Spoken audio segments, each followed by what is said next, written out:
I think if you're looking for permanency and 100% certainty, you're not going to get that. Now, details are still being finalized. So what will it take to get it across the finish line? Someone with some insight into how the U.S. administration works is Kellyanne Shaw. She's a former senior White House trade advisor and former deputy assistant to President Trump for international economic affairs. Thanks for joining. Well, look, I think if you're looking for permanency and 100% certainty, you're not going to get that with this president. I think the president, one of his tactics and styles for negotiation is to always have this little bit of uncertainty to keep our trading partners. Because Trump is telling a very different story. We had a very good conversation with the Prime Minister last night, and we've come to a deal with Canada. As you know, the 50% tariffs across the board were going on against Canada today. A deal for both.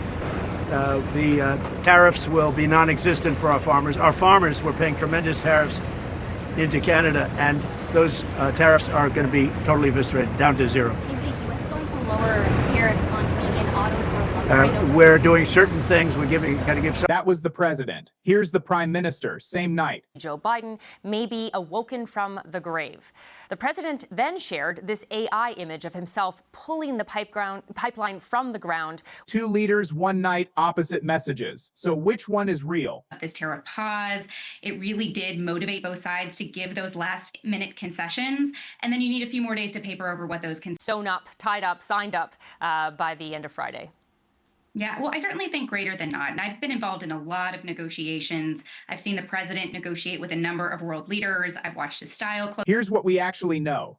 Is Donald Trump's latest claim of a complete trade deal with Canada actually fully true? While Washington announced that cross-border tariffs on American products were wiped out, top US advisors, economy experts, and Canadian negotiators are telling a completely different story. Welcome back to Joshu Reaction. I am Frank John, bringing you clear facts, true details, and educational news analysis. To all my dedicated viewers across from the USA and Canada, our faith and we are firmly stand that in God we trust. If you want plain, natural updates on US and Canadian news, make sure to hit that subscribe button right now. Let's get right into the facts.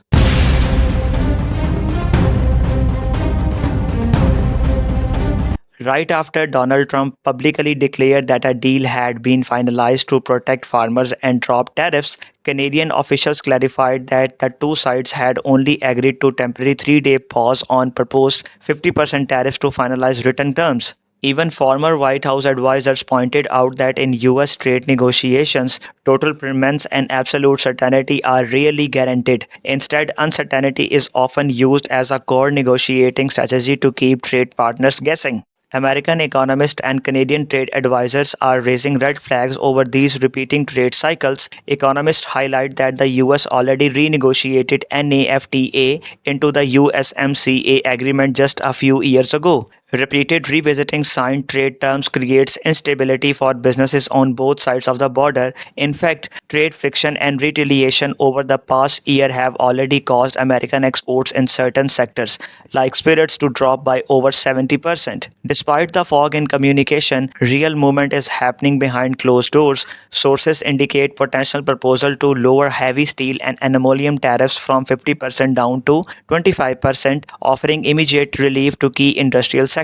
However, Canadian economic leader emphasized that Canada's true strength isn't just in short-term agreements, it lies in its vital exports of raw energy, clean power, critical minerals, and metal that the American economy depends on daily. Now, I want to hear what you think about this situation. Do you believe this trade agreement will bring permanently stability to Canada? Or should Canadian negotiators hold out for full written guarantees before signing? Drop your thoughts in the comment section below. Thank you so much for watching Joshu Reaction. I am Frank John, and always I said, in God we trust. God bless Canada, God bless America, and I'll see you in the next analysis. Take care, talk soon. Bye-bye.